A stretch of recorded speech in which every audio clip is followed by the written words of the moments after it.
மாணவிகளே, அடுத்ததாக நாம் பார்க்க வேண்டிய தலைப்பு நிறுவன செயலாளரின் உரிமைகள் மற்றும் பொறுப்புகள் பற்றி பார்க்க போகிறோம். உன்னுடைய பாடப்புத்தகத்தை பேஜ் நம்பர் 150 எடுத்துக்க. நிறுவன செயலாளரிடம் உள்ள உரிமைகள் அப்படின்னு சொல்லும்போது, இவர் நிறுவனத்தினுடைய செயலாளர்ங்கிறனால நிறுவனத்தில் நடைபெறக்கூடிய அனைத்து செயல்பாடுகளுக்கும் தலைவர், அந்த மட்டும் படிச்சுக்க, தலைவராகிறார். ஒரு நிறுவன செயலாளர் நிறுவனத்தினுடைய செயலாளராக இருப்பதினால் நிறுவனத்தினுடைய அனைத்து செயல்பாடுகளுக்கும் தலைவராக கருதப்படுகிறார். சரியா? அடுத்து செகண்ட் பாயிண்டில், நிறுவனத்தில் நிறைய ஃபைல் ரெக்கார்ட்ஸ் இருக்கும், அக்கௌண்ட் சம்மந்தமாக இல்லையா? எனவே நிறுவனத்தினுடைய கோப்பு ஆவணங்கள், முக்கியமான கணக்கு பதிவேடுகளை யார் பார்வையிடுவதற்காக கேட்டாலும் அவருக்கு அதை என்ன செய்யணும்னு சொன்னால் அதை அனுமதிக்கணும்னு கொடுத்துருக்கோம். யார் கேட்டாலும் அதை சரிபார்க்க என்ன செய்யணும்? அனுமதிக்க வேண்டும். ஃபஸ்ட் பாயிண்ட் என்ன செய்கிறோம்? அவர் ஒரு நிறுவன செயலர். நிறுவனம் என்பது கம்பெனி. ஓகே, ஒரு கம்பெனி செயலாளருங்கிறதுனால கம்பெனி செயல்பாடுகளில் அவர் ஒரு தலைவர். அடுத்தால நிறுவனத்தில் யாரெல்லாம் கோப்புகள், ஆவணங்கள், கணக்கேடுகள்லாம் சரிபார்க்கணும்னு கேட்குறாங்களோ அவங்களெல்லாம் சரிபார்க்க அனுமதிக்க வேண்டும். அடுத்து, நிறுவனத்தில் நடைபெறக்கூடிய அனைத்து வேலைகளை கட்டுப்படுத்தவும் கண்காணிக்கவும் உரிமை உண்டு. நிறுவனத்தில் நடைபெறக்கூடிய அனைத்து விதமான வேலைகளை கட்டுப்படுத்தவும் கண்காணிக்கவும் உரிமை உண்டு. கட்டுப்படுத்தி கண்காணித்தோம்னா நல்ல முறையில் வேலை செயல்படணும், குறைந்த நேரத்தில் அதிகமான உற்பத்தி உருவாக்கணுங்கிற ஒரு செயல்பாட்டோட என்ன சொன்னால் கண்காணிக்கிறாரு அப்படிங்கிறார். அடுத்து 4வது பாயிண்டில் பார்த்தேன்னு சொன்னால், அந்த நிறுவனத்தினுடைய வேலைகள் யார் சொல்லுவான்னா இயக்குனர் குழுன்னு சொல்லியிருப்போம் இல்லையா? இயக்குநர்களை கொண்ட குழு. இந்த இயக்குநர்கள் கொண்ட குழு என்னென்ன ஆர்டர் பண்ணியிருக்கிறாங்களோ அத்தனை ஆணையின்படி அவர்கள் என்ன சொன்னால் வேலையை செய்ய வேண்டும்னு சொல்லி கொடுக்கப்பட்டிருக்கோம். அடுத்து மொத்தம் 7 பாயிண்ட்டுமா. இப்போ எத்தனை பாயிண்ட் பார்த்துருக்கோன்னா 4 பாயிண்ட் பார்த்துருக்கோம். கம்பெனி செயலாளர் அப்படிங்கிறதுனால அவருடைய செயல்பாடுகள், அவர் தலைவராக இருக்கிறாரு.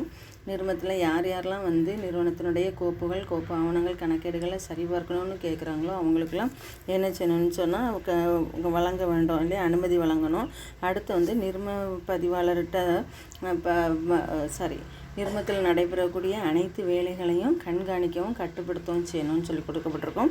அடுத்து இயக்குனர் குழு என்னென்ன கமாண்ட் சொல்லியிருக்கிறாங்களோ, ஆணைகள் சொல்லிட்டு இருக்கிறாங்களோ அத்தனை ஆணைகளையும் இவர் என்ன செய்யணும்? நிறுவனத்தின் வேலைகளை செய்யணும்னு சொல்லி கொடுத்துருக்கோம். அடுத்து 5வது பாயிண்டில் என்ன பண்ணுவோன்னு சொன்னால், நடைமுறைகளை ஊழியர்களுக்கு என்ன சொன்னால் விவரிக்கணும். நடைமுறைகளை ஊழியர்களுக்கு என்ன செய்யணும்? விவரிக்கப்பட வேண்டும் அப்படின்னு சொல்லும்போது நிறுவனத்தினுடைய ரூல்ஸ் அண்ட் ரெகுலேஷனை குறித்து நிறுவனத்தினுடைய ஊழியர்களுக்கு தெரியப்படுத்த வேண்டும். அடுத்ததாக 6வது பாயிண்ட்டு, இந்த காமெண்ட்ஸில் இருக்கும். இப்போ பார்த்தோன்னா சரடகர் ஐசன்டி ஸ்கூல்னு ஒரு ஸ்டாம்ப் பேட் பொறிக்கிறோம் இல்லையா? இந்த பொது முத்திரை, அதுக்கு பேர் என்னென்னா சீல் அப்படிங்கிறதுக்கு தமிழில் பொது முத்திரைன்னு சொல்லுவோம்.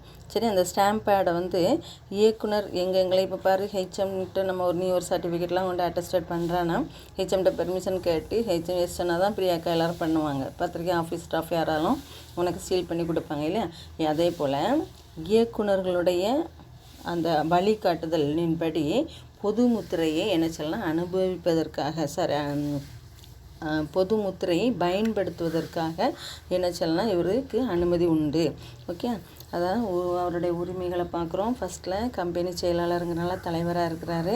அடுத்த செகண்ட் பாயிண்டில் பார்த்தோன்னா ஆவணங்கள்லாம் யாரெல்லாம் சரி பார்க்கணும்னு ஒரு கேட்குறாங்களோ அவங்களுக்குலாம் அனுமதி கொடுக்கணும். நிறுவனத்தினுடைய வேலைகளை எல்லாம் நம்ம என்ன சொன்னால் கட்டுப்படுத்தி கண்காணிக்கணும். இயக்குனர் குழு என்னென்ன ஆணையிட்டிருக்கிறாங்களோ அத்தனை ஆணைகளின்படி வேலைகளை நிறைவேற்றணும். ஊழியர்களுக்கு நடைமுறை ரூல்ஸ் அண்ட் ரெகுலேஷனை குறித்து விளக்கம் அளிக்கணும்னு சொல்கிறோம். அடுத்து பொது முத்திரையை பயன்படுத்துறது யாருடைய வழிகாட்டுதல் கட்டாயம் இருக்கணும், அவர் இஷ்டத்துக்கு எடுத்து பயன்படுத்தக்கூடாது. இயக்குனரின் வழிகாட்டுதலின்படி அவர் பயன்படுத்தி கொள்ளலாம். அடுத்து 7வது பாயிண்ட் பார்த்தேன்னு சொன்னால், நிறுவன கூட்டத்தின் நடவடிக்கைகளுக்கு பொது முத்திரை இடப்படாத பத்திரங்களுக்கு இவர் கையெழுத்திடலாம்.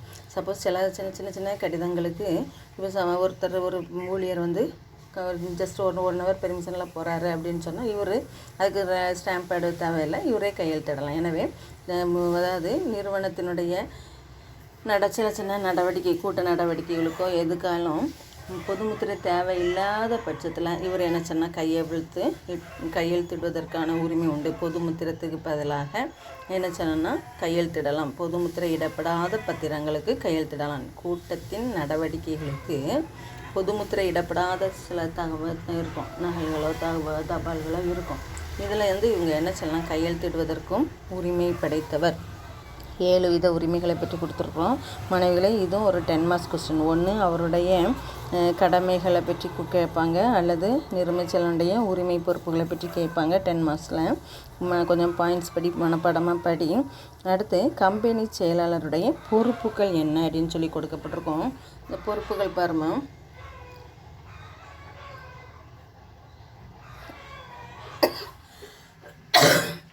2 வித பொறுப்புகளை பற்றி கொடுக்கப்பட்டிருக்கும். சட்டம் சார்ந்த பொறுப்பு மற்றும் ஒப்பந்த பொறுப்பு. சட்டம் சார்ந்த பொறுப்பு மற்றும் ஒப்பந்த பொறுப்பு. இந்த சட்டம் சார்ந்த பொறுப்பில் இந்த செயலாளர் செய்த தப்புக்கு இவருக்கு தண்டிக்கப்படலாம். அதாவது அவரை வேலையை விட்டு நீக்கிறதுக்காகவோ அல்லது அவர்கிட்ட ஃபைன் வசூலிக்கவோ என்னச்சுன்னா கட்டாயம் உண்டு. அதாவது சட்டம் சார்ந்த செயல்பாடுகளில் ஒரு செயலாளர் தவறு செய்திருக்கும் பொழுது அவர் தண்டிக்கப்படவோ அல்லது அபராதம் செலுத்தவோ வேண்டும். ஓகே, 1 சட்டம் சார்ந்த பொறுப்பு, ஒப்பந்த பொறுப்புன்னு சொல்கிறோம். சரியா? ஃபஸ்ட்டில் சட்டம் சார்ந்தபடி அப்படின்னா ஒரே பாயிண்ட்டு தான், வேறு ஒன்றும் இதில் கிடையாது. ஜஸ்ட் பேராகிராஃபாக கொடுத்துருங்க. சட்டம் சார்ந்தபடி அவர் சட்டத்திற்கு புறம்பாக சில நடவடிக்கைகளை தவறாக செய்யும் பொழுது அவர் செய்த தவறுகளுக்கு தண்டனை வழங்கவும் அல்லது அபராதம் ஃபைன் போடவும் என்ன சொன்னால் வசூலிக்கவும் முடியும் அப்படின்னு கேட்டணும். அப்போது ஒரு செயலாளர் சட்டத்தை மீறி செயல்படக்கூடிய நடவடிக்கைகளுக்கு அவரை தண்டிக்கவோ அல்லது அபராதம் செலுத்தவோ முடியும். அடுத்து ஒப்பந்த பொறுப்பு அப்படின்னு சொல்லும்போது அந்த ஒப்பந்தத்தில் என்ன செய்வாருன்னு சொன்னால், இவராகவே சில அலட்சியம், நம்ம தான் ஃபுல் பொறுப்பும், நம்ம பொதுமுத்திரையை பயன்படுத்துகிறோம், நிர்மத்தில் எல்லா விதமான உரிமைகளும் கடமைகளும் நமக்கு இருக்குதுன்னு சொல்லிட்டு ஏதேனும் அலட்சியமாக அவர் செயல்பட்டால், அவர் மோசடிகளில் செயல்பட்டிருந்தால் அதனால் ஏற்படக்கூடிய நஷ்டத்திற்கு யார் தான் பொறுப்பேற்கணும்? கம்பெனி செயலாளர் தான் பொறுப்பேற்கணும்னு சொல்லி கொடுத்துருக்கோம். அதாவது தன்னுடைய வரம்பை மீறி, அவங்களுக்கு கொடுக்கப்பட்ட அதிகாரத்தை மீறி செய்யக்கூடிய சில கடமைகளில் தவறுகள் ஏற்படும் பொழுது அந்த தவறுகளுக்கு யார் தான் பொறுப்பு? நிர்ம செயலாளரே பொறுப்பு. அதான் என்னென்னா ஒப்பந்தத்தில் கூறியபடி அதாவது நிர்ம ஒப்பந்தத்தில் அவர் தவறாதாக செயல்பட்டால் அந்த நஷ்டத்திற்கு இவர் தான் பொறுப்பேற்கணும். வரம்புக்கு மீறி செயல்படும் பட்சத்திலும் இவர் தான் பொறுப்பேற்கப்பட வேண்டும்னு சொல்லி கொடுக்கப்பட்டிருக்கோம். இவை அனைத்தும் நிர்ம செயலருடைய உரிமைகள் மற்றும் பொறுப்புகள் ஆகும்.